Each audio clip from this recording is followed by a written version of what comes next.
Famous হচ্ছে লেখার উপরে নির্ভর, তারপরে হচ্ছে ভালো লিখতে হয়, লিখে ভালো করে সুন্দরভাবে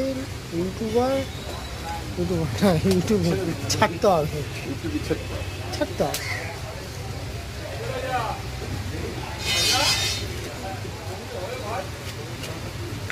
মাস্টার মাছ কাটার একটু মুখটা পিস করছে উপরে।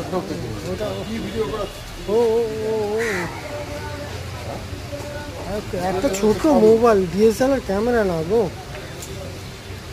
ডিএসএলআর ক্যামেরা হলে সব আর তুলতে পারবে পৃথিবীর সব মানুষ। বাবা মাকুম প্রত্যেকবার দেখে আগের বারে অর্ধেক কেটে রেখে দিয়ে চলে যাচ্ছে।